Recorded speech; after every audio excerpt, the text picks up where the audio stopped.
Terus kowe ngekeki kathok aku. Lho, napa tasih? Tesih, isih. Kathok munyoki beda karo kathok wong. Kathok munyoki bolongane 3. Inggih. Sing mburi nggo buntut. Lah inggih.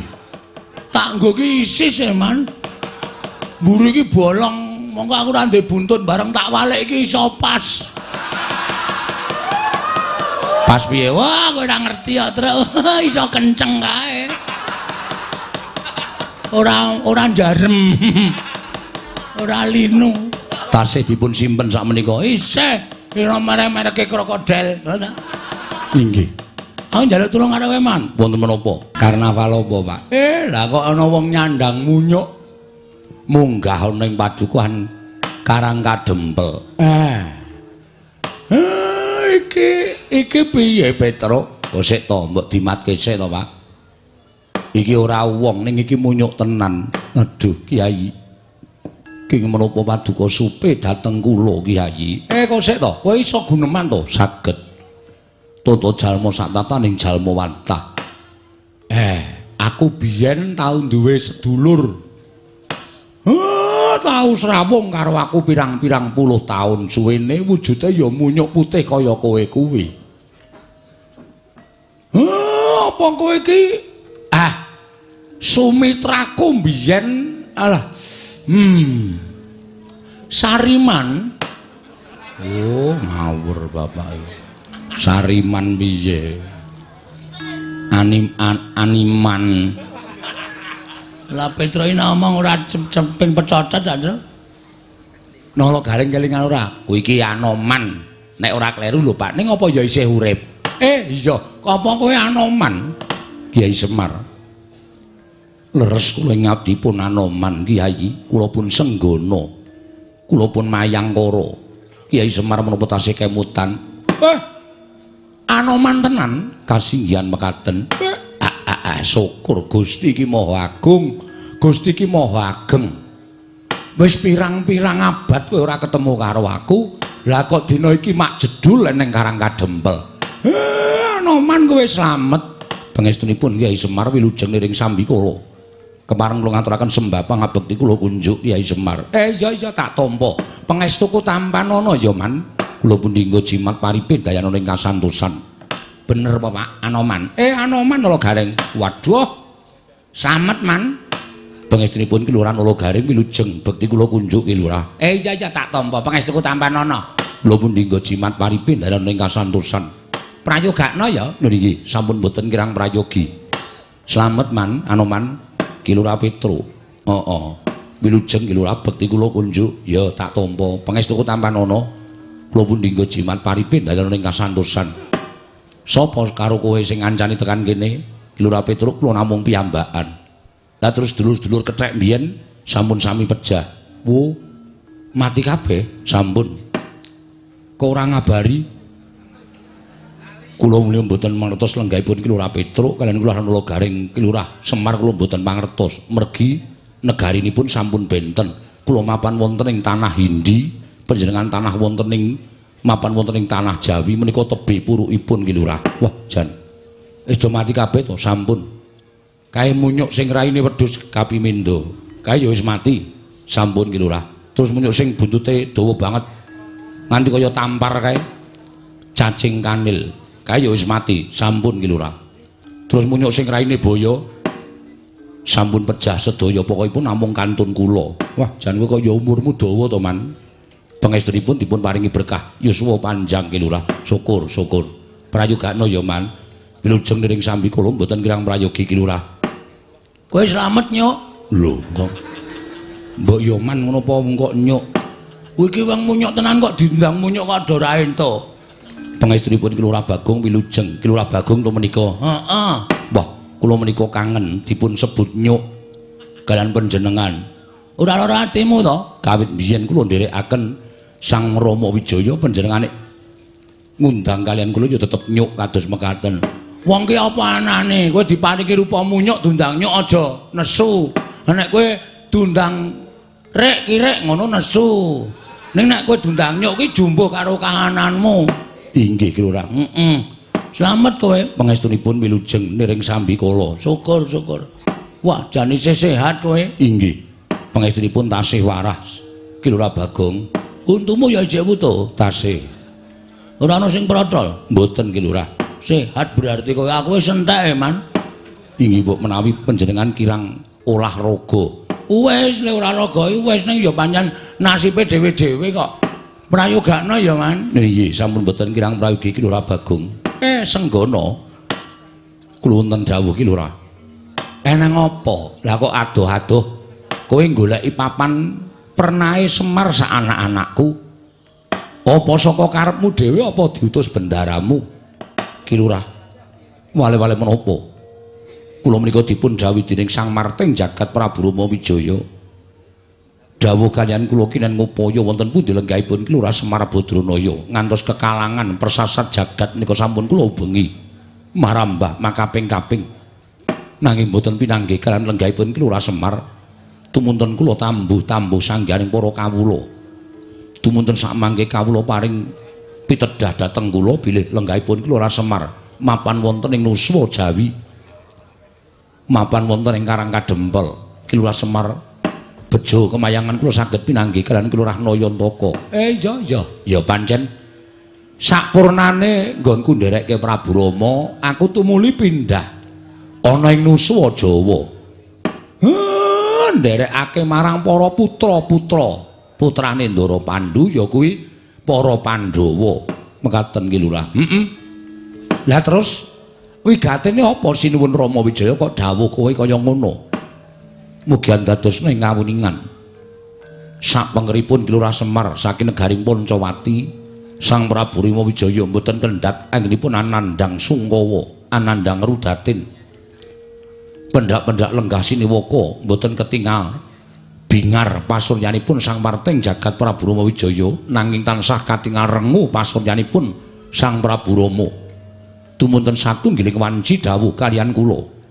Anoman Murupadinen Kakang Semar Badranaya sabab Pancawati bakal rubuh yen to ora tinenggan dening Kyai Nayantaka. Aja pati-pati sira bali marang negaring Pancawati. Lamun ora keduga boyong kelawan Kyai Semar Badranaya. Tumuntun kula bidal saking negari ing Pancawati ngupaya dhateng paduka Kyai Semar Badranaya. Pilengking saking menika Kyai, monggo samangke kula suwun kanthi sanget jengandika parenga kula boyong wonten negaring Pancawati amomong dhateng sinuwun Prabu Rama Wijaya sakula warga menawi paduka Kyai Semar boten kepareng tedhak wonten ing negari Pancawati tanwandi kula namung badhe nampi duka agengipun kula badhe kaparingan pidana dening Sang Marteng Jagat Prabu Rama Wijaya Kyai Semar Badranaya. Blegegegeg sadulita mel. Lho gareng aku ora ngimpi apa-apa lah kok Karang Kadempel kerawan priyagung. Iki sing rawuh kok kaya Begawan Durna karo Rekyana Patih Harya Sengkuni. Wah iya ngono kok.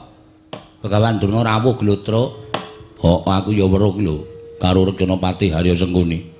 Begawan Durna rawuh, Gong. Wah, wis ketekan penyakit iki. Tekan penyakit piye?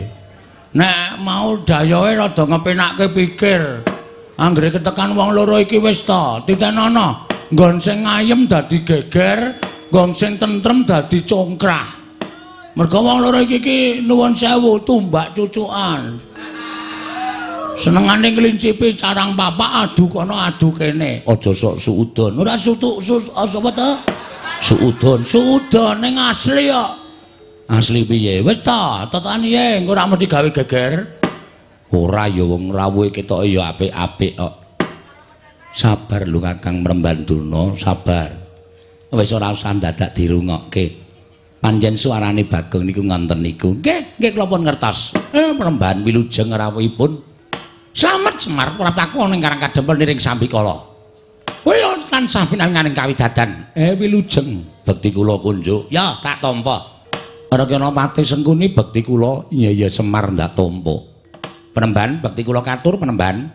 Oh nala gareng gak tampa pangestu tampanono ya nala gareng. Kula pundhingga jimat paripih. Ndara Patih Sengkuni bekti kula. Iya nala gareng ndak tampa. bekti kula katur penemban. Ya Petro tak tampa pangestuku tampanane ya Petro. Nggih, kula pun dinggo jimat. Ndurupati Sengguni bekti kula kunjuk. Ya Petro ndak tampa. Pangestuku tampanana. Kula pun dinggo jimat. Penemban Durna bekti kula kunjuk. Oh iya, Bagong tak tampa. Najan kowe tak pandak apa elek karo aku. Ning gandeng kowe drajating kawula ngabati karo piyayi tak tampa. Pangestuku tampanana ya Bagong. Nggih kula pundi. Sone aja sok ngarani wong sak nggon-nggon, sak penakmu dhewe. Durung karuan Durna kuwi pakartine mesti elek. Durung koran Adipati Harasengkuni kuwi pakartine mesti elek. Ora bendinane Bagawan Durna karo Patih Harasengkuni kuwi pakartine elek. Mula aja sok duwe Pandhawa sing elek karo aku karo Pak Adipati Harasengkuni. Nggih nyun ngapunten ming kerep-kerepe elek kok. Lah iya aku ya mung ngomong apa anane kok. Kula sing nyuwun ngapunten. Anak kula Bagong nggih Premban. Ora apa-apa Semar, ora apa-apa. Sasampunipun asu ingkang dadi napas sasat ingkang dados riwe wigatosipun enten apa rawuh enten Karang Kadempel. Nah, iki ngene ya Semar. Dadi amruhanamu pratakon ing Karang Kadempel iki ora kok saka karepku dhewe. Nanging aku mundhi dawuh timbalane anak Prabu Duryudana. Lan ngerti ya? Iki bakal dadi jalaran kanugrahanmu. Iki bakal dadi jalaran kamuktenmu nggonmu urip ning alam padang. Apa to sababe dene aku matur ingkang kaya mengkono? Mergo anak Prabu Duryudana ngersakake kowe supaya mapan ana negara Ngastina. Kowe mapan ana negara Ngastina. Lah, dene sakwise kowe engko gelem mapan ana negara Ngastina, kowe bakal njaluk apa wae bakal dituruti dening anak Prabu Duryudana. Aja kok wujuding brana picis. Nadyan kowe njaluk derajat pangkat ingkang dhuwur bakal diparingi dening anak Prabu Duryudana waton, kowe gelem momong marang para Sata Kurawa lan lenggah ana ing negara Ngastina. Dadi pramtaku ana ing Karang Kadempel iki sayekti mung kepengin mboyong marang Semar Badranaya supaya nyawiji marang para Sata Kurawa, nyawiji ana ing negara Ngastina. Nggih. Oh, Semar mongko to, ngiluwa karo kahananmu. Ngiluwa karo kahanane. Aku tak takon karo kowe. Wong endi sing ora kepengin mukti aku tak takon. Wong urip ning alam padang kuwi kabeh kepengin mukti. Kabeh kepengin turah-turah brana picis, kabeh kepengin duwe derajat pangkat kuwi yen wong normal, waras uteke. Nggih. Mula gandeng kowe nyawang karo kahananmu, Marata coba. Omahmu kawit biyen tekan saiki wis mataun-taun nggon urip ning Nusa Jawa. Kowe cedhak karo para Pandhawa. Ning Pandhawa ora tau ngerti karo kahananmu. Ora tau gelem dandan-dandan bale wismamu, ora tau gelem dandani karo uripmu. Uripmu ya mung sarwa sekeng, uripmu sarwa ora duwe, uripmu sarwa mlarat kaya ngene. Apa kowe ora kepengin urip sing luwih apik? Apa kowe ora kepengin urip sing luwih becik? Gampang lho Semar. Wonten kowe gelem ngomong para Sata Kurawa, kowe gelem ngomong anak Prabu Duryudana, kowe tekan negara Ngastina. Dek, kowe tumuli bakal diparingi pangkat. Yen perlu bayaranmu per sasi, kowe ngungkuli marang para priyagung-priyagung negara Ngastina, kowe bakal dituruti. Oh, sandanganmu ora kok luthuk kaya ngono kowe. Jarek ora tau ganti. Monggo wujudane ya ping kaya ngono kuwi. Ning negara Ngastina, kowe kepengin nganggo nyamping Mas Ginepeng bakal kelakon. Suwengmu ora kok suweng lombok abang nganti bosok kaya ngono tak ganggu wae. Kowe kepengin nganggo suweng sing gedene sak kurungan jago, monggo dumadi saka inten. Kowe bakal kelakon. Yen perlu kowe bakal duweni titian kereta kencana tinarik kuda 8, kowe bakal kasembadan. Waton kowe gelem momong marang para Sata Kurawa. Iya Semar. Aku sing dadi seksine. Yen to anak Prabu Duryudana pancen paring pangandika ingkang kaya mengkono, mula nek kowe gelem, nek kowe kersa, ayo tak boyong ning negara Ngastina, kowe bakal mukti ngawibawa Nyakrawati mbau denda. Kowe ning kono bakal disunggi-sunggi kaya aji, sinungga-sungga kaya pusaka. Ora kok ming neng kene dadi panakawan, manganmu ora ajeg. Kadangkala sedina ping 3, kadangkala sedina ping 5. Kira ya memelas banget to. Monggo kowe cedhak karo para Pandhawa. Kebangetan temen para Pandhawa ora iso nggulawentah karo uripmu. Lah nek cara aku urip kaya ngono kuwi terus gunane apa coba? Ayo saiki tak kanthi ning negara Ngastina, kowe bakal urip mubra-mubru. Kowe bakal urip seneng-seneng, suka-suka parisuka mangun sukaning penggalihmu. Kowe bakal tentrem urip ning alam padang. Coba aku tak takon, wong sak donya iki sapa sing uripe ora kepengin kepenak? Mesti kabeh kepengin kepenak. Kabeh kepengin mulya, kabeh kepengin sugih, kabeh kepengin ora kekurangan. Kuwi wong sing iso mikir kanthi nalar sing ganep. Yen kowe kok pitung aku kok kaya wong ra normal. Urip kaya ngene kok tok lakoni, mongko uripmu kaya ngene iki pendak dina tok lakoni kanthi seneng. Senenge nggo napa aku tak takon. Senenge nggo napa? Kowe yen gelem melu ana negara Ngastina kowe njaluk apa wae tak turuti Semar. Kowe njaluk omah. Wis bakal tak sediani. Yen perlu ora ming omah wujudan omah lumrah nanging njaluk tingkat pira? Lho. Njaluk titian apa? Kowe rabi saben dina kelakon. Aja menyap mencep kaya ngono. Ning petungane Begawan Durna, ature Begawan Durna iki petungan nganggo nalar sing ganep. Oh, swarga donya yen kowe gelem urip ana negara Ngastina. Gareng piye? Ampun gelem, Pak. Niku ming kadonyan niku ora digawa mati.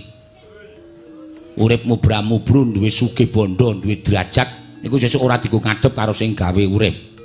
Pun boten saking nggo. Petruk piye? Manut Bapak.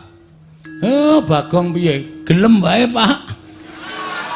Bagong odian ora. Suwe banget elekere to. Iya.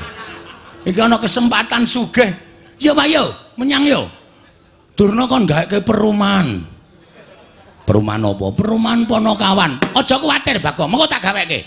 Yen mung perumahan wong papat iki duwite sepira? Tak gaweke. Mengko yen perlu sing pinggir dalan, sing larang lemahe. Mengko sing pinggir dalan omahe Semar. Sing nomor 2 omahe Gareng. Sing nomor 3 omahe Petruk. Mengko kowe tak gaweke kandang kirik. Oh ya wis rasah wae. Menungso e padake kirik ya, Tru. Ya ora apa-apa. Ora apa-apa dengkulmu mlocot kuwi ora. Adine kok ora apa-apa. Mangkir yen to Premban. Nuwun sewu. Ukuran sampeyan ngoten monggo. Ning ukuran Semar kok mboten kaya ngoten. Lho, ukuranmu urip ning Alam Padang ki piye? Ukuran kula urip ning Alam Padang menika mboten perkara brana picis, mboten perkara derajat bangkat, mboten perkara bondo donya niku mboten. Ning ukuran kula urip ing Alam Padang niku ati.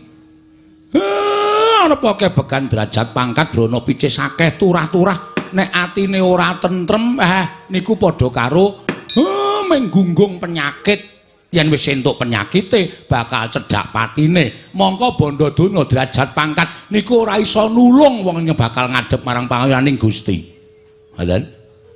Duwe derajat pangkat, duwe bondo donya, nek uripe adoh karo sing gawe urip, niku sak dalan-dalan kesandung-sandung, kesrimpet-srimpet. Ning arepa uripe kaya kula niki sarwa kekurangan, ning cedhak karo sing gawe jagat.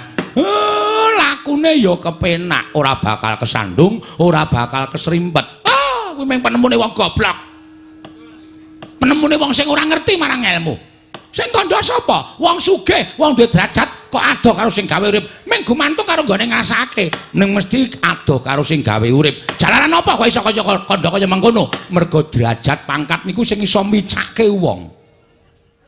Bondo donya niku sing iso micake wong wekasan lali panembahe. Contone mboten nganggo conto sing kula dumuk ning pirang-pirang teng donya niku gumlare menungso sing kokean derajat pangkat kokean bondo donya wekasan mripate wuta karo sing gawe urip terus ngawula karo bondo donya niku pirang-pirang. Ning ya ora akeh sing duwe derajat pangkat sing duwe bondo donya ya tetep tuwajuk ngene manembah marang panguwasaning Gusti niku nggih wonten. Ning karo sing kula kandhake niku perbandingane 1000 dibanding 1. Ngoten. Dadi Semar emoh. Upama Semar niku urip ning Alam Padang, kula tak urip kaya ngeten niki kula wis seneng. Kula wis seneng. Lair kula bungah, batin kula seneng. Kok sik? Kok kowe iso kandha lairmu bungah? Monggo kowe sarwa kekurangan. Lair niku mboten kok perkara branda donya. Ngoten. Tumrap kula bondo donya niku nomor ping pinten. Arepa kekurangan ning nek sedulur kula akeh ora duwe dhuwit, ora duwe bondo brana picis. Ning nek sedulur kula pirang-pirang niku rasane kaya wong sugih dhewe sak donya.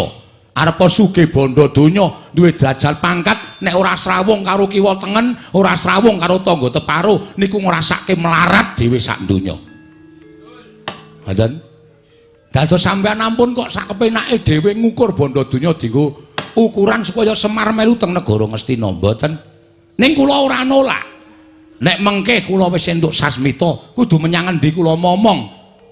Lan sapa sing wajib kula mong? Niku nek upama sing tibane nggih para Kurawa, kula ya ora bakal selak tertentu kula ajeng nderek marang Prasata Kurawa. Ning aja dipeksa. Ampun dipeksa. Merga Semar menika merdika. Semar.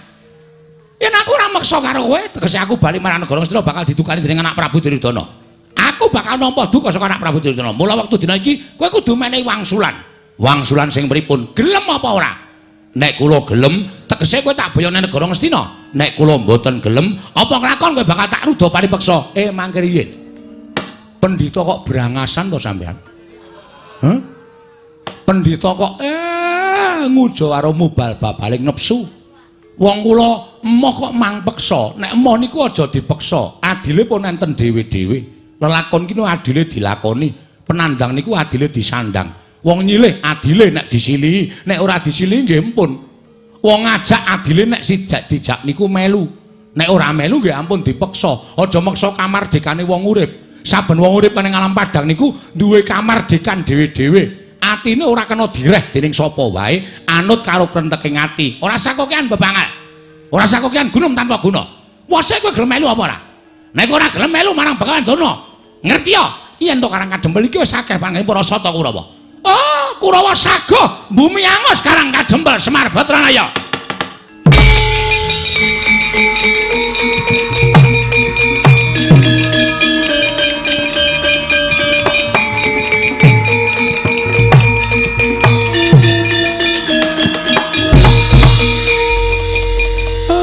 Bagong arep ngopo kowe? Kowe aja gawe perkara. Kowe aja gawe masalah. Iki dirembug sing apik-apik kena wae. Sik, kok sik. Kowe meneng sik, Mar. Iki perkaraku. Durna rawuh mrene iki arep mboyong karo aku. Ning kata-kata terakhire Durna iki mau sing marai emosiku memuncak. Durna muni piye? Nek kowe ora gelem diboyong ning negara Ngastina, Kurawa diketapke bumi angus Karang Kadempel. Pak, aku iki ketua pemuda Karang Kadempel. Terus nek ana ora tentreme Karang Kadempel ki berada di pundak para pemuda. Aku termasuk sing tanggung jawab. Nek Durna wis muni kaya ngono kuwi, masalahe ora karo kowe tok, ning masalahe termasuk karo aku. Lah kowe arep ngopo? Sampeyan meneng. Iki tandangane, jagung bakarane tanggung perkarane. Sakarepmu, sakarepku ya sakarepku. Aja meneng sik, aku tak omong sik, rasa doting brengok. Iya, iya. Dur. Loh, ora basa karo aku, sampeyan sing malah ora kepenak omongane. Loh, aku muni apa? Sing terakhir mau sampean muni pripun? Nek Semar ora gelem tak bayone negara Ngastina. Negara utawa Karang Kadempel kene bakal tak bumi angus. Kata-kata sampeyan sing terakhir iki sing nyocok perasaanku. Sing ngenani atine Bagong iki kata-kata sing terakhir iki. Tembungku sing endi? Rumangsamu apa anggepmu Semar kuwi terus ana sambung rapete karo Karang Kadempel. Karang Kadempel iki mung papan panggonane Semar. Aja dikatut-katutke. Nek kowe duwe perkara karo bapak, dirampungke karo bapak. Ora ngrasani arep bumi angus Karang Kadempel. Nek kowe arep bumi angus Karang Kadempel, ateges kowe arep nyengsarake kawula sak Karang Kadempel. Mungsuhe dudu Semar. Ning iki Linmas Karang Kadempel. Iya aku nek ra tuku rokok sik. Sengkune wis gila kae. Hah? Mungsuhe keamanan Karang Kadempel, moko wis didapuk dadi keamanan. Gong sabar, Gong. Kowe asal cerewet kowe. Nek rawani meneng wae. Engko nek nganti gegeran, aku sing nandhangi. Aku nek tak ganti sik. Nek ra siap nganggo pakaian pencak silat. Loh, malah ucul klambi barang. Loh, iki tegese wis nandhake nek wani. Iki nandhake nek wis wani. Petengane wani, padangane apa meneh? Rumangsane. Ngerti iki kathok training. Iki pendak dina tak nggo latihan pencak silat nek nggo ndupak raimu. Wes. Aku ki pendhita, wis ngerti sing ngomong kowe iki tukang parkir ya sapa? Kowe iki pendhita, Nek ngono wis pancen wani karo Bakalan Durna. Sing tak wedeni awakmu. Wah, yen ngono cetha Bagong sing mepalangi karepe para wong-wong Astina nggone mboyong marang Semar Batranaya. Pancen tak ajangi. Nek tembungmu apik aku ora bakal mepalangi. Ning gandeng tembungmu wis gawe panas kanan Karang Kadempel, kowe ngrasani uripe kawula sak Karang Kadempel. Ora ana sing iso mepalangi karo kowe kejaba namung Nalendra Malawa Pati Prabu Angling Darma. Ngedian. Cah nek wis muni ngono ki ora kena dipenggak kaya. Ora. Blekedhuek, gak blekedhuek. Engko gak ugek-ugek wis. Wong anggere susah seneng kok meng blekedhuek sadulita lit. Mel. Ndeng mel. Lit ki ngono. Bagong mulai elek ora. Ah sampeyan ngopo? Lho, nek ngono kowe wani karo Begawan Durna, sing tak wedeni apamu?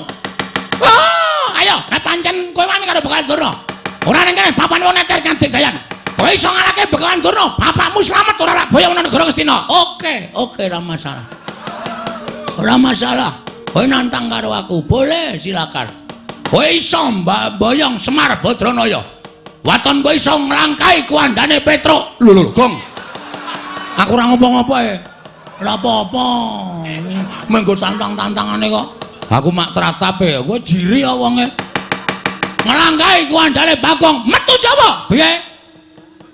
Metu Jawa. Nandane ya, Mbak. Nek wis resmi, wis ijab, ya aja sok ditoki njaba. Kuwi ora apik, dosa. Ngono? Paham ora kowe? Paham. Nah, saiki apike nek tantang-tantangan aja muni metu njaba. Tanah ayo. Nendi wong neter Kantik Dayan? Ngono, ora kok metu njaba saru ngono. Nendi pamane wong neter Kantik Dayan? Ning njaba. Ayo. Ah, kowe mesti metu njaba e. Ayo neng Platan karang kademen ayo tak jereke legane.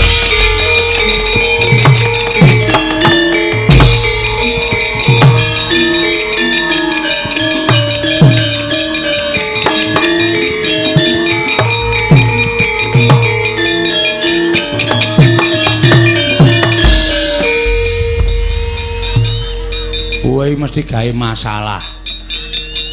Dusun tentrem eneng kuwi mesti gawe geger. Kabeh perkara ki ora kok kudu nganggo perang to, Gong. Ning nganggo cara bedamen rembug sing apik-apik. Durna jak damai saiki Durna ngendi tak takon. Ora Durna kene, ora Durna kono, anggere ning Durna. Kuwi ora iso jak rembugan apik-apik. Anane mung arep gawe kisruh. Ngono. Nek ora ditandhingi sak penake dhewe terus. Ha iya. Ning kowe ora ngerti, Durna wis sumbar. Nggawa Kurawa. Apa kowe wani mungsuh Kurawa? 100 wae. Ayo mesti 100. Wah, nek 100 kokean. Ha piye Pak Truk ewangi Truk? Emoh. Aku ora ngopo-ngopo kok kon ngewangi. Reng ayo perang Reng. Ora sudi. Aku ora ngopo-ngopo kon ngewangi perang apa? Awake kaya ngene sikile becik tangane cekot kok. Kon perang teneh modar. Wah, lha kowe ora omong ah Truk. Kurawa 100 to 100. Waduh cilaka iki modar iki aku. Ha sakarepmu tandang ngono dhewe. Rasa kuwatir, Man. Wonten dawuh. Kowe sayang karo aku ra, Man? Nggih, kula tresna kali Lurah Bagong. Heeh, kowe kalingan to. Jaman tak tutke goleki Ndara Dewi Sinta. Nggih. Mlebu ning taman Soka. Nggih. Kowe ketemu Dewi Sinta terus mateni buta pirang-pirang. Kalingan ora? Kemutan. Nalika semono aku ngewangi kowe butane lho tak kepruki watu. Do mati ana ta telu nek ra papat. Inggih. Terus kowe ngekeki kathok aku. Lho, napa tasih? Tesih, isih. Kathokmu nyoki beda karo kathok wong. Kathokmu nyoki bolongane telu. Inggih. Sing mburi nggo buntut. Lah inggih. Tak nggo ki isis e, Man. Mburi ki bolong. Monggo aku ora ndek buntut bareng tak walik iki iso pas. Pas piye? Wah, kowe ora ngerti ya, Truk. Iso kenceng kae. Ora njarem. Ora linu. Tasih dipun simpen sak menika. Isih ira merek-mereke krokodil. Inggih. Aku njaluk tulung karo kowe, Man. Wonten menapa? Mbok Karang Kadempel ditentremke. Kurawa disingkirke. Malah babar pisan kula badhe nyobi kondang kumandang para sata Kurawa dumugi negaripun Cawati. Satru ingkang watak Angkara Buti Candala badhe kula cobi kadidayanipun. Mudhar ora kowe. Aman. Heeh. Aman, Pak. Nek pancen tenan mangkat lawan. Lho nggih ngestakaken dawuh. Kelurahan Semar kula badhe mbelani Ki Lurah Bagong menawi para Purawa badhe damel geger Karang Kadempel ajangipun wonten dadanipun pun mayangkara inggih pun senggono. Sing ati-ati yos. Anoman niki ngestaken dawuh.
Jaluk kanthi banget anak-anakku aja masrahke perkara iki marang Anoman tok. Mengko ndak dikira kowe ora tanggung jawab Bagong. Siap. Kowe ya kudu wani perang. Oke, ora bakal mundur, Pak. Wan Anoman perang aku perang. Heeh.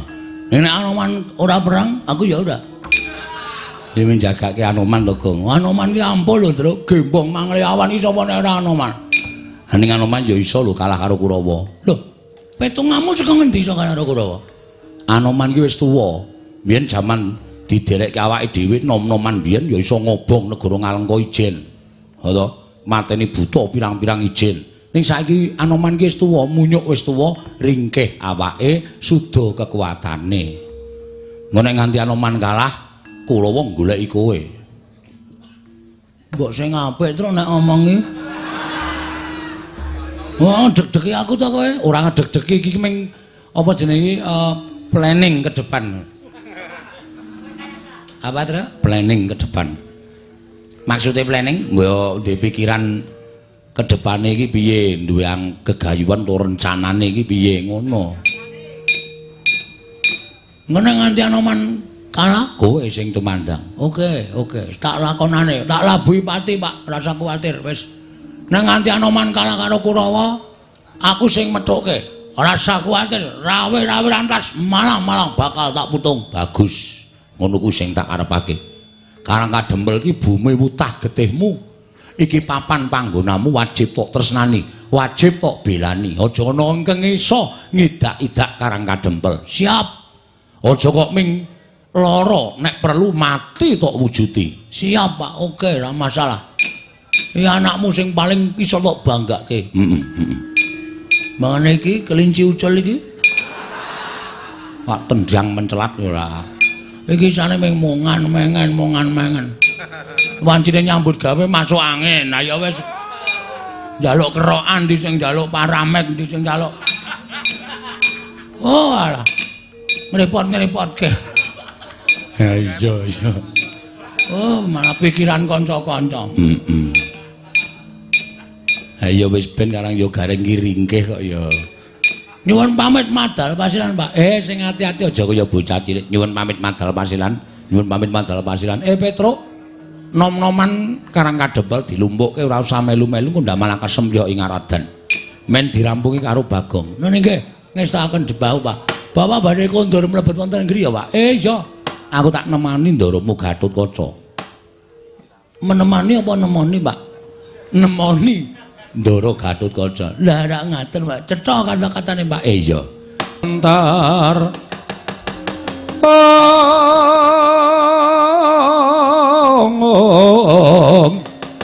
Gawang mungging aloko.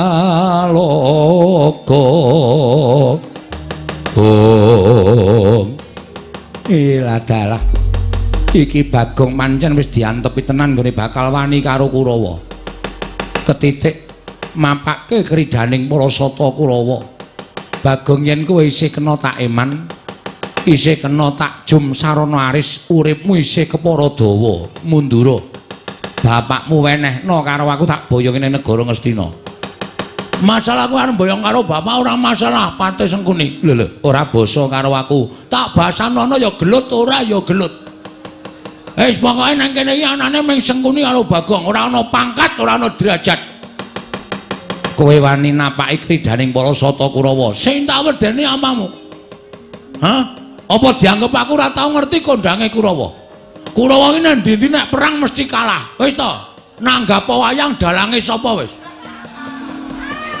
Ora ana Kurawa kok menang karo Panakawan Kurawa menang karo Pandhawa ki ra ana. Nek ana dalang ngrakokke Kurawa menang, cetha nek ora ditanggap meneh. Ayo muni ya.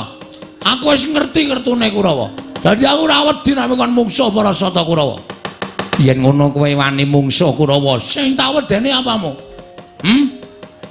Kowe mburimu Raden Surtayu kon maju. Lho, kowe wani karo anakku Surtayu. Sing tak wedeni apamu? Kowe ora ngematke wae. Iki lho. Aku nggawa ledek munyuk.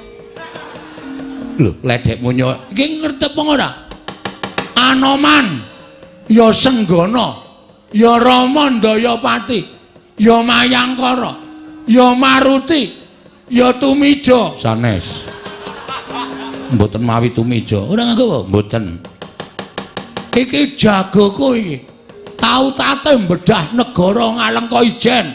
Ngalengka diobong Dasamuka keplayu. Prajurit buta pirang-pirang diremok karo Anoman. Aku tak takon karo kowe, tau apa Kurawa mbedah negara? Tau apa? Lakone apa aku tak takon? Urung tau. Iki Ijen tau ya, Man. Sampun ate. Kondang Gembong Mangleawan. Lho. Utawa Anoman dari Gua Hantu. Ya, Man ya? Inggih. Kula menika saking Cibuk Cangkiran. Wis to meneng wae kok iki tak gawe lakon e. Oh, inggih, inggih. Anoman dari Gua Hantu. Hah? Ora ketap-ketip nih. Ayo dicoba ye. Surtayu mungsuh Anoman, jagoku mungsuh jagomu, botohe gelut lo botoh. Aku ora gelut tak. Aku terima ora gelut sing baku aku ming nantangke karo kowe. Mundur, dicoba. Jagoku kalah karo Surtayu, Raden Anoman kalah karo Raden Surtayu, bleh. Kleti dhewe. Inggih. Kula atur seminggah kula Bagong badhe kula trajang. Ayo didokke jagone. Kowe mundur aku mundur. Ayo ditatoi aye. Mbut ora. Ayo satu-satu. Moh. Ora wani kene. Cah gleleng tengok dhuwur, Man. Kene lungguh dhuwur kene ora nang ngisor. Malang kerik. Inggih. Kowe ke Surtayu maju jotos raine dis ngono. Inggih. Ayo gek minggat kowe. Iya iya. Patih kok dinggat-nggatke ra. Apa iki ngaran Anoman? Nggih, nyuwun pangapunten. Lakar kaleresan mekaten Gusti Patih. Dicoba kekuwatanmu apa pancen isih padha duk nalika kowe isih enom. Pancen aku krungu kondangmu ning durung ngerti kasunyatanmu. Ayo kalahno anake Patih Sengkuni para sata Kurawa menawi badhe njajal kula sumanggaken Surtayu aja kaya bocah cilik aja meneng wae iki tandang ana Anoman ora minggat pecah siramu para maju legane atiku Raden Surtayu.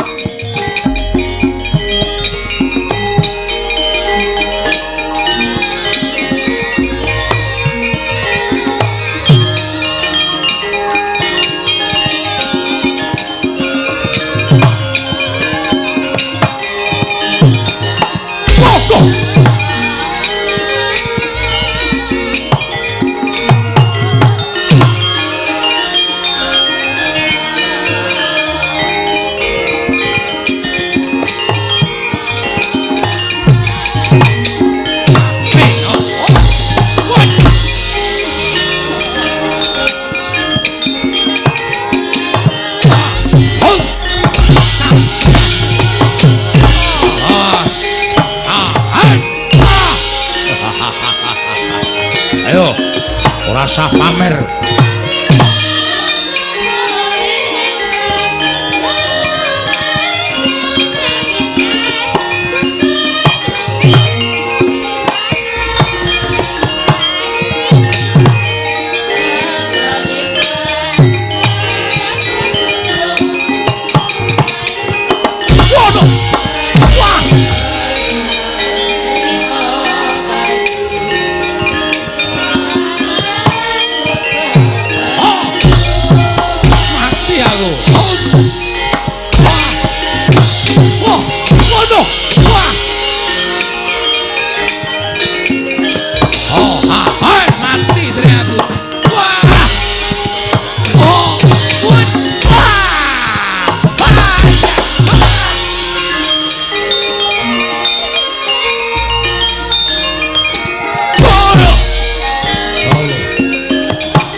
Sirahmu. Cak. Oh.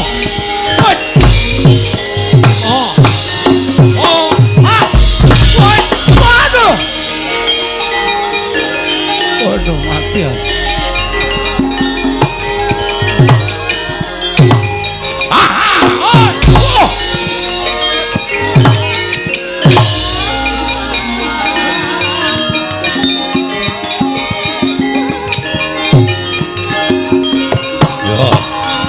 Cocok tumbak jebol dadawal.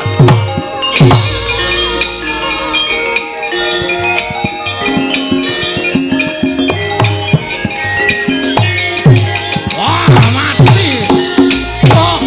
Oh, what? Dan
cocok tumbak jebol dadawal.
Mati aku.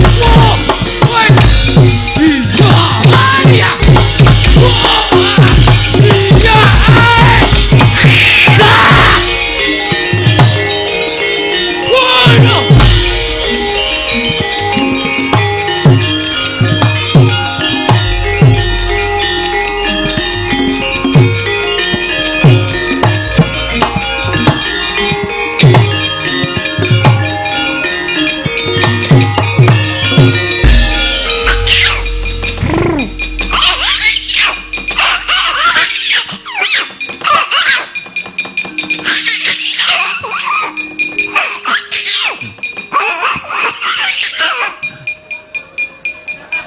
Nginjen apa? Nginjen cangkemmu. Kok iso cuwe. Kula niku munyuk iki lho. Munyuk menika menawi nesu ngenten menika.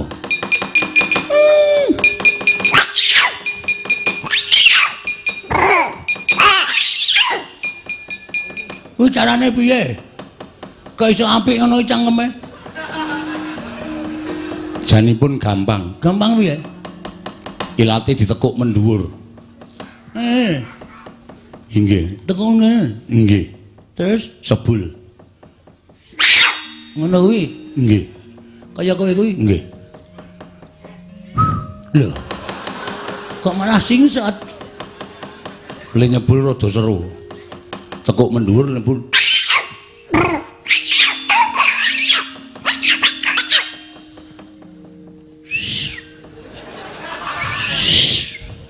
Ra iso Man. Pengin saged. Jane nek upama munyuke ketok akeh, kula mesti gila kabeh. Tegesipun kabeh aku iso mbeker, kowe iso mbeker. Kula mesti bubar. Nek duwe aji-aji mbok dinehi. Mengke sampeyan jijik. Ora wis. Purun gelem. Mangap. Waduh. Atok apake? Menika daya kekuatan supaya iso mbeker kaya munyuk. Mangap. Wis dilek. Rada angel iki, Man. Dilek.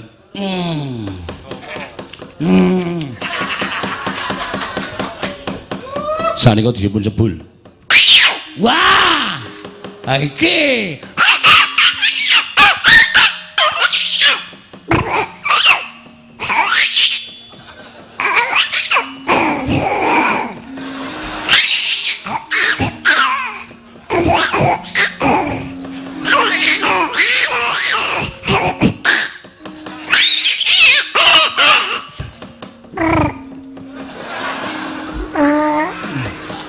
rada abot iki ya.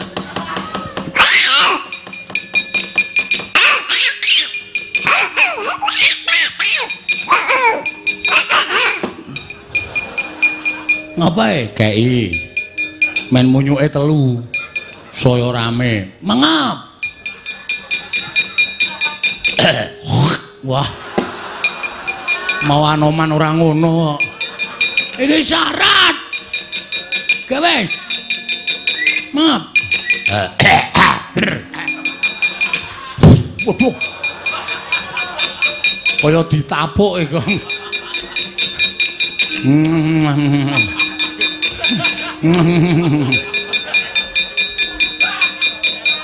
Aku dadi kelingan sing ora-ora iki. Le ngulu kaya angil kae ya. Sebul. Nah, ayo terus.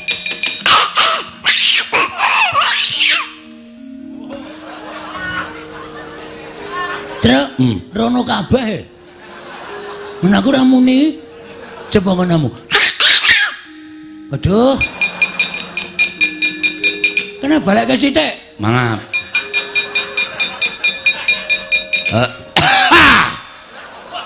Kuwi ya pembalasan. Ayo kok.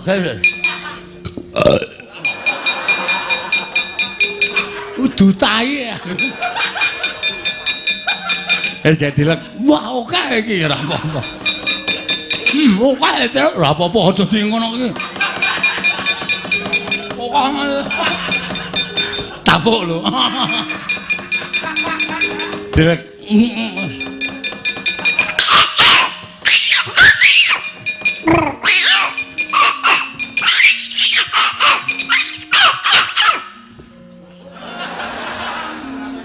Piye? Ndono kabeh. Malah iki aku semua dijaluk lho. Oh, cedhil ora. Sithik, emah.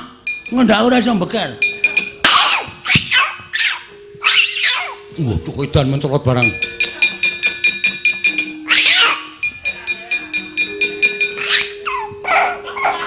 Ngapa cangkem dingake? Lah tuku sempritane ndi? Hah? Lah tuku sempritane ndi? Iki ora sempritan ya ora iki pancen aji-ajine Anoman dikake aku. Oh. Carane, mangap. Kurang ngombo, cangkeme ming cilik.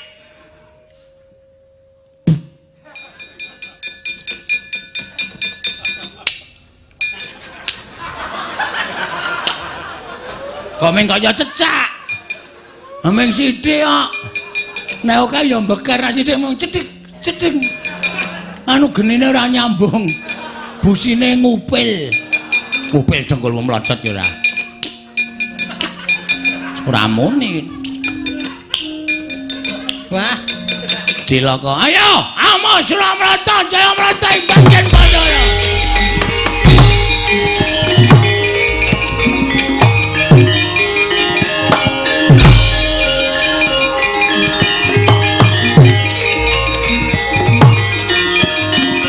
Oh, bodoh.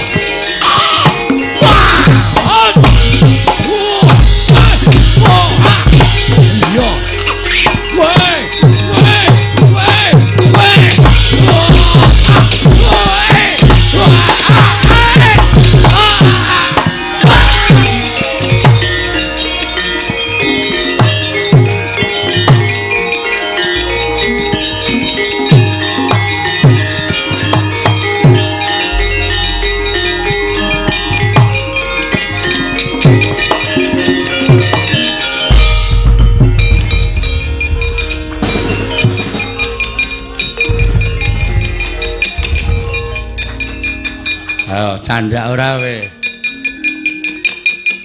Kok mlayu ngopo? Ndoro-ndoro gati. Aku wega nek muncul kowe. Heh? Aku mon nek muncul kowe. Nek ku tekan kalang kadempel wis tak liwangi mlipil-mlipil. Heh. Wis tak liwangi mlipil-mlipil. Aja nganti ketemu Anoman tak liwangi metu calean. Oh. Nganti ketemu gendeluwo. Genderuwo kalau bojone slimbik. Bojone genderuwo kuwi peri. Kok cetok ere. Tenan yakin cumbah aku lah gojek lho. Aku aja nganti ketemu Anoman, lek mlipil-mlipil metu calean nganti diwedani genderuwo sing slimbik kalau bojone jenenge ayo. Kuntilanak. Wah,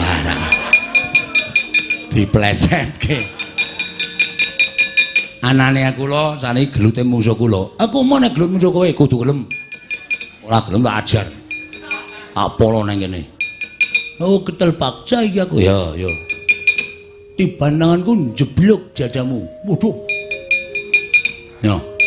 Iso ngalahke Petruk, bumi langit tangkep. Ya. Matek dening aku. Ya. Modal kowe. Remuk kowe. Remuk piye isih ngadeg ngene kok remuk. Nggawa gaman. Kowe kok ampuh to lho. Ha jenenge anake Semar kok ora ampuh ki ayo ngisini-sini to. Golek gaman. Oke, tunggu dini. Bacok cilahmu tibakno. Ucakaku Kiai Bendo. Iya. Tahu tak nggo nyolong kambil ping 3 lah kunangan. Iya. Elok cilah apa to kuwi? Sirah tenan. Apa ki cek ketel? Ora ngerti. Aduh. Glaji silahmu.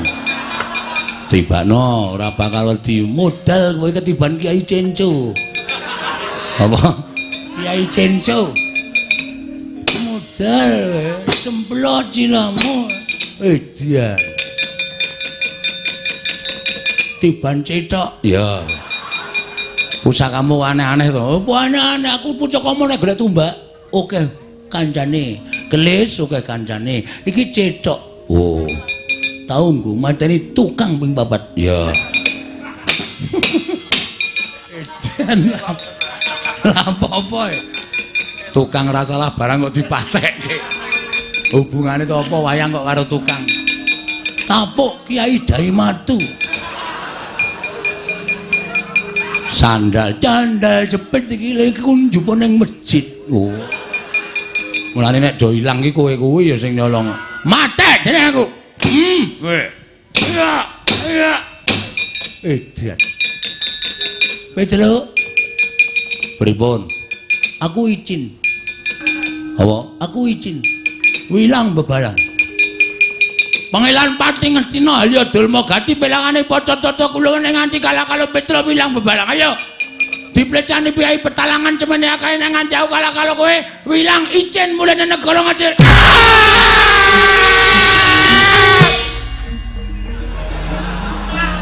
Halo.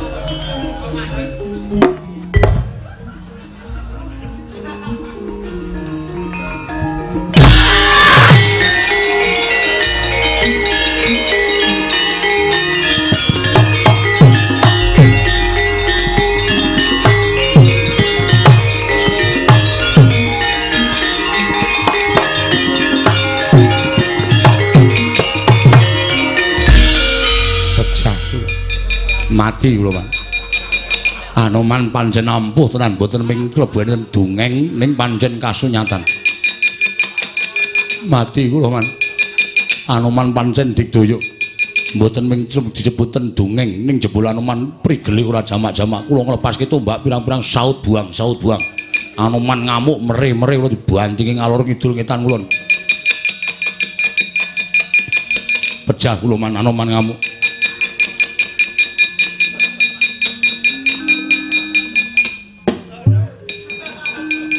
Napa ya, Man?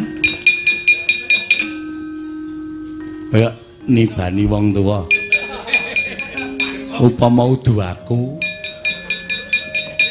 wis sirna margalayu. Gapitmu iki lho temancep ning mondolan. Niku jenenge mboten kula cing calah, Man. Niku pancen hukumane cing gawe ulit. Kok isa ngono? Sampeyan nek nyambut gawe. Ora nyambut gawe kok kulang duwel. Kulang isol. Kok kowe ngerti? Ngerti wae sampeyan. Lah ya laine wae ora ngendi-endi kok kon ngetok-ngetokke.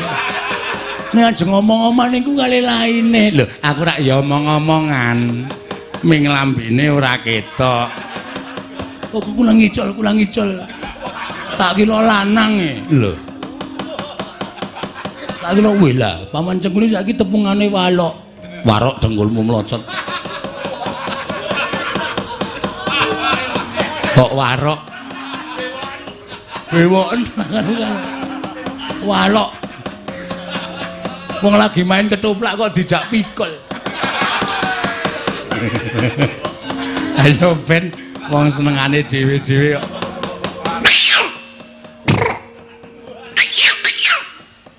Dek mati.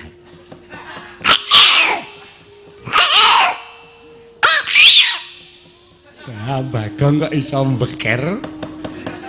Iki nek ora mlayu. Sikil kok abote ra jamak-jamak.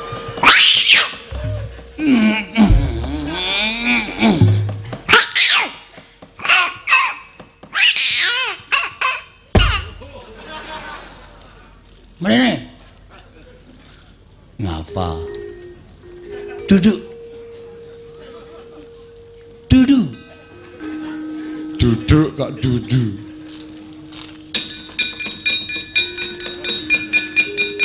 Piye? Nyata ta Anoman gleleng?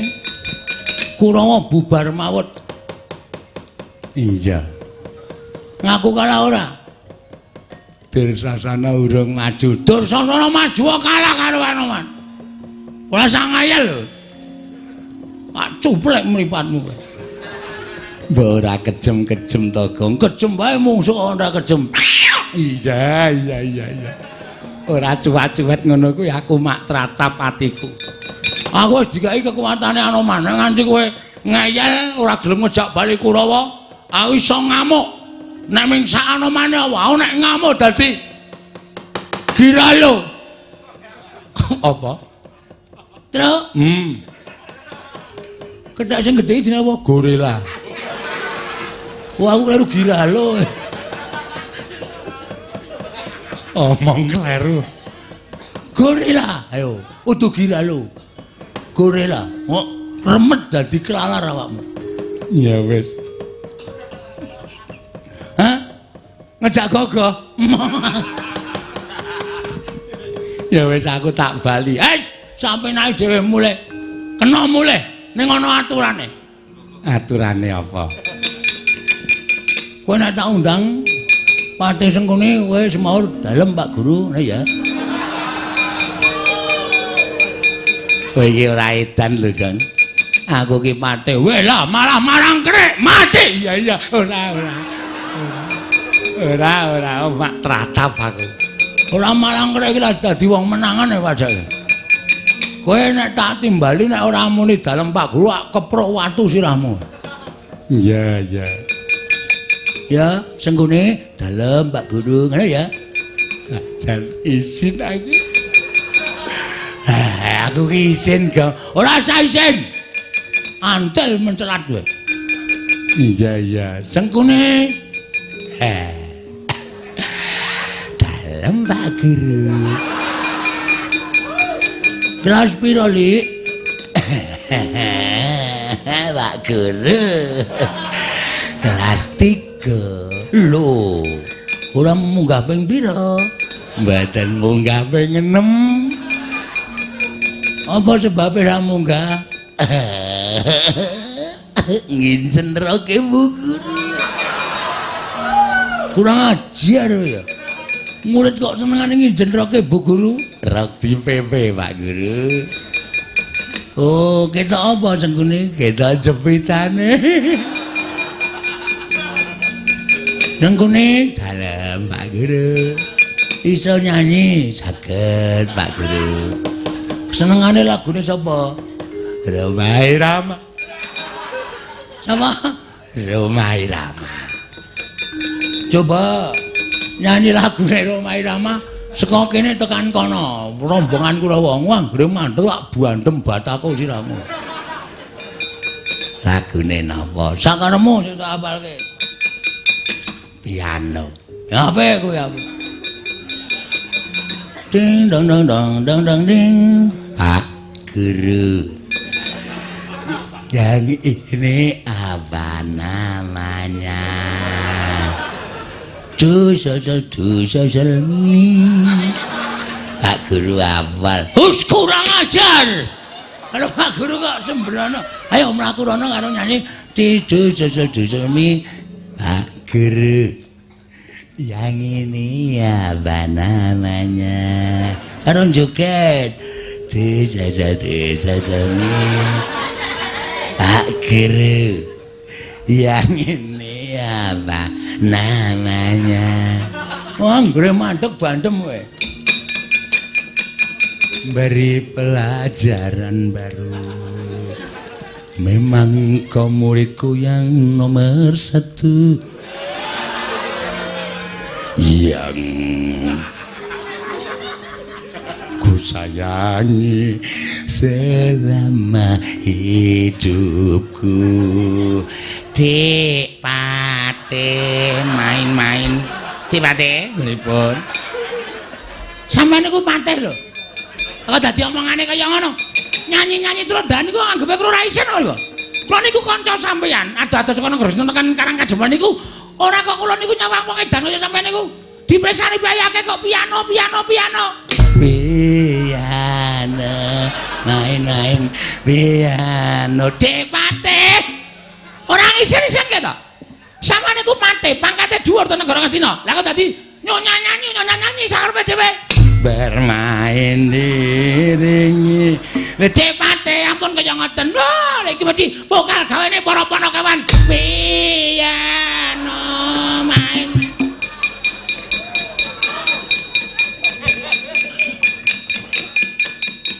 Bermain diringi dengan piano. Bermain diringi dengan piano. Ding ding ding ding ding ding. Waduh. Kibote Yamaha. Iya. Hei. Sawangane wong tuwa napa bocah? Gerangan. Kula tekan riki mergo melu sampeyan piano. Kula niku diloke wong akeh niku nganti isin. Oh sak penake dhewe ora. Piano main. Apa dulu kok melu-melu ora ngerti dodo sering perkara kok melu-melu. Yang ini apa namanya? Dosa sami. Panjen Petruk Panakawan sakarepe dhewe. Piano. Main piano. Wah, keparat. Canda dadi ngono, Pak.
Petruk joget kok edan.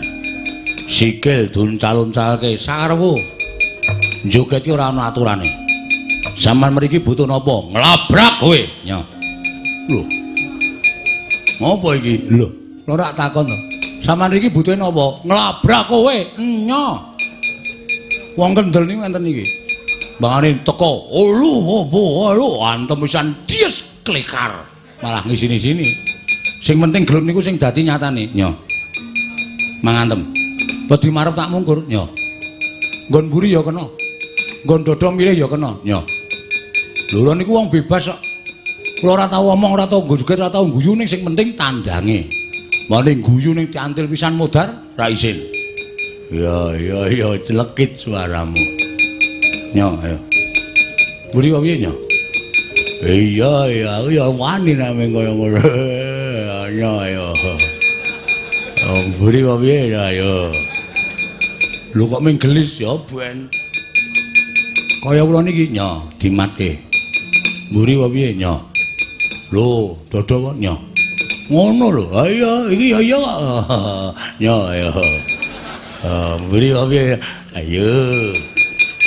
Kaya kula niku lho sing dimatke tenan, Nyo. Lho iki ya, Nyo, ayo. Santai wae. Ayo areng apa? Mburi kok piye, Nyo? Mburi ya mburi, Nyo. Isih. Ayo, ayo. Ngantem modhi arep tenan anakku. Yo, gelut yo. Ayo. Mengkari manut supaya ora kesel awake, sapa sing kuat diantem ora tiba niku sing menang. Oke, ya. Yo, mangantem ora tiba menang. Yo. Hot.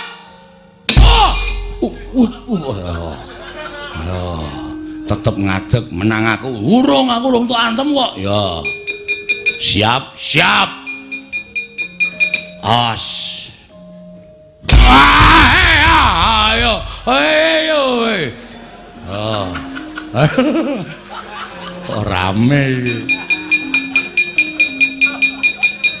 Ngati-ati lho, Tru. Aja kuwatir.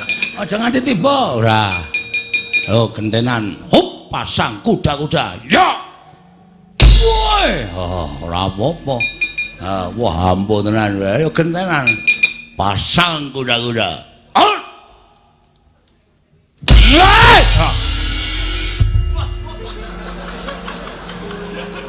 Ngosek-ngosek barang. Oman mumet e. Jenenge gelut tenan ngenten iki. Ha iya, ora ana sing menang, ora ana sing kalah, pokoke yo pasang kuda-kuda, yo. Lho, kok saya lirih? Ha kesel kok. Oh, yo.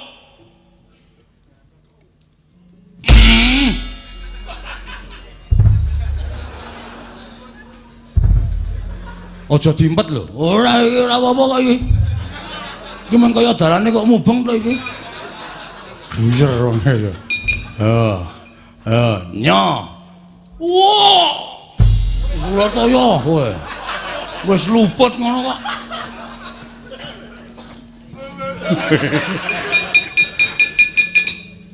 Kowe lah iya. Cengel e padake. Cengel iki lho yo. Awas ngati-ati. Ayo, toto. Pasang kuda-kuda. Oh ya tegel men to kowe, Gong. Iki rak palu nggo nutuki aspal to, Ben. Modar mbok men. Salah ora. Leh lah kok wis ngelekar wonge. Kayane mau gayeng banget le gelut. Pandang wis tiba.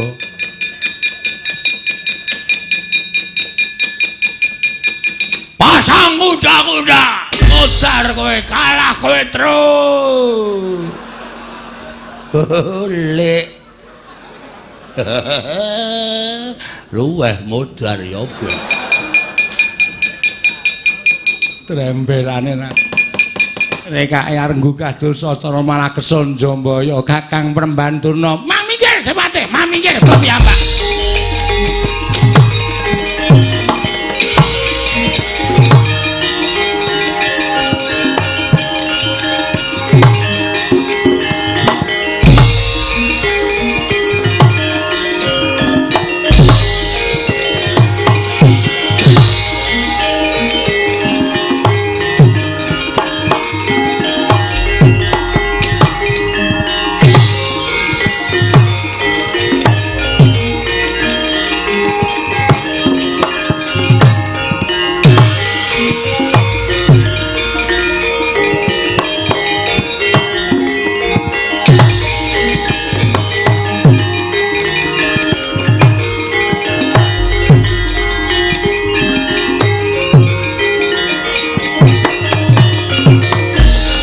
Purnena panalingane rumajaring ratri lenenggak jangkanira kapisanan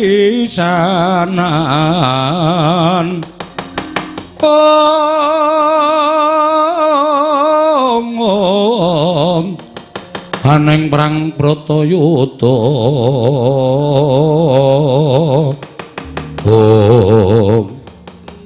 ayo ndi sing seneng Anoman. Aja dikira Bengawan Durna kalah karo Senggana, kalah karo Anoman. Yen pancen Anoman bisa nadhahi kekuwatane Kyai Cundamanik, aku meguru karo Anoman. Aku meguru karo Senggana. Nuwun sewu Premban. Kula aturi nyiram mawi tirtaning kesabaran. Sedaya menika menawi nuruti dhateng mubal-babaling nafsu, mangke mboten prayoga kedadosanipun. Kula aturi nyarungaken pusaka Kyai Cundamanik menika mboten pantes dipun ginakaken menawi namung mengsah anak-anak kula. Lah sepira to kekuwataning anak-anak kula. Mongko Cundamanik niku pusaka kadewatan. Bisa ditamakke lan gedhe dayane nek sik ditamani niku sak traju sak bobot karo kekuwataning Cundamanik. Lah ing atase mungsuh anak-anak kula kok sampean ngetokke Cundamanik niku pripun to Premban, ampun kaya ngoten. Kula aturi ginakaken sipating Brahmana tanduk aris ulat manis sing cipta demen tetulung ngado penggawe cidra. ngalah tanang gunggung diri gawe senenging liyan tetulung marang sak padaning urip niku sipating pendhita. Lah kok dadi sampean malah Brahmana kok mumbar marang mubal babaling nepsu mboten isa meper marang kamurkan sampeyan. Iki mboten sae kedadosanipun Mremban. Monggo dipun sarungaken. Badhe wonten atur ing konjuk ngarsa paduka Mremban Durna ing Sukalima. Pandhita kang kinarya wangsit pindha kumbang hangajaping tawang susuh angin ngendi nggone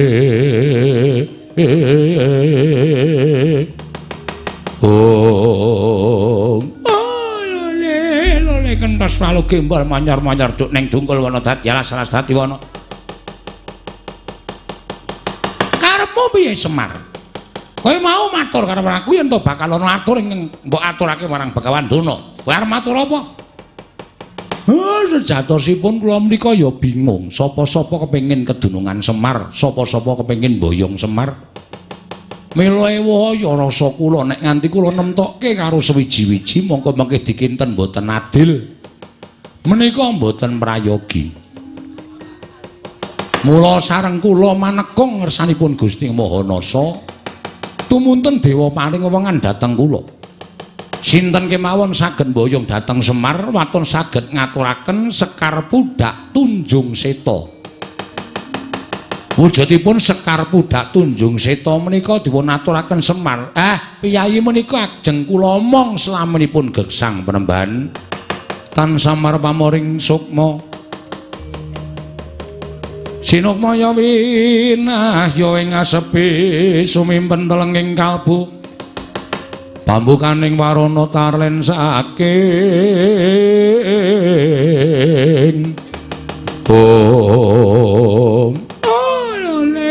lole kentos walu gembol manyar-manyar duk ning dungkul wana dadi alas-alas dadi wana.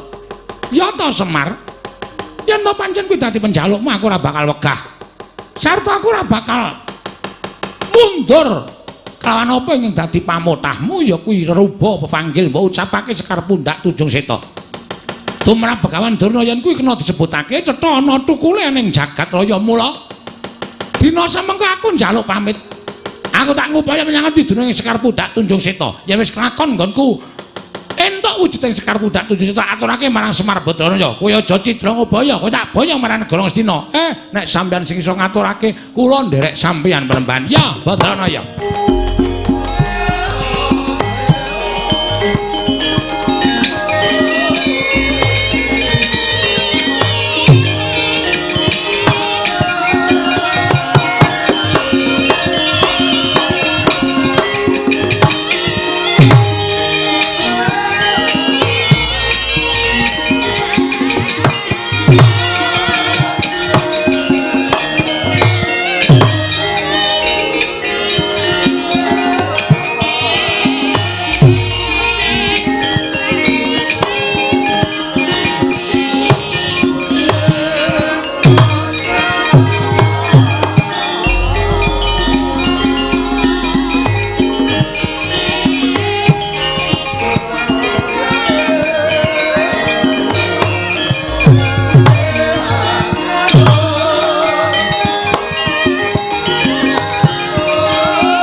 Sikra ndedel gayuh ngakasa sira risang Ramandaya pati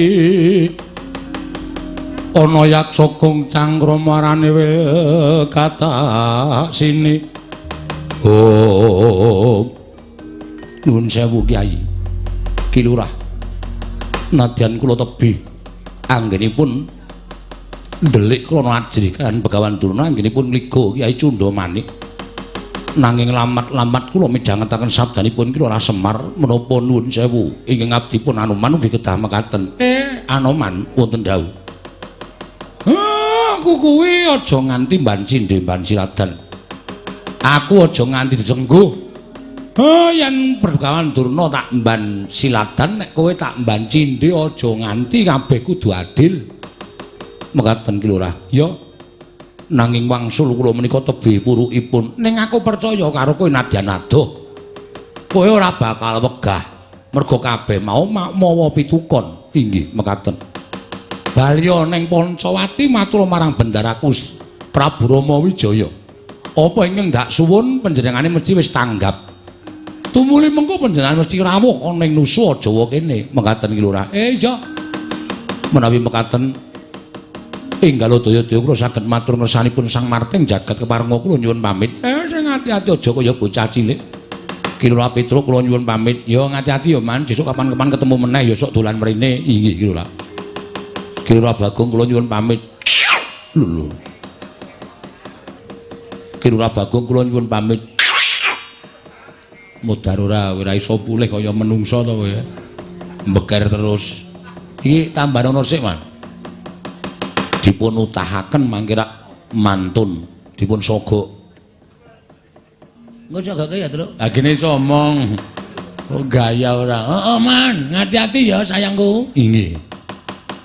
Muga-muga kali sing sambikala sesuk kapan-kapan ki nek selo dolan ning Karang Kadempel men iso jagongan. Inggih, inggih. Aku kowe Petruk Garing wong papat. Oh inggih. Nggo kertu Cina. Lho. Wis togong dilereni iso ora? Iso dilereni ra? Hah? Iso dilereni ra? Tak lereni lek dadi sopir. Ya wis. Sing alim-alim wae saiki. Ora werna-werna. Ngati-ati. Anoman sing ngati-ati. Nyuwun pamit Lurah. Iya aja kaya bocah cilik senggono.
Kata Dian Gatotkaca tinon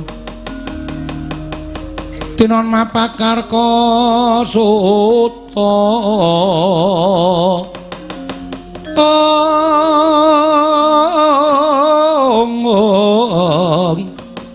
Dekapira Kresna Parta Maneher Sakti Ndira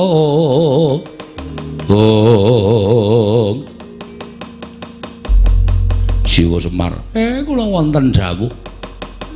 Apa ingkang mbok ngendikake nalika sapet jagung ana ing omah Karang Kadempel.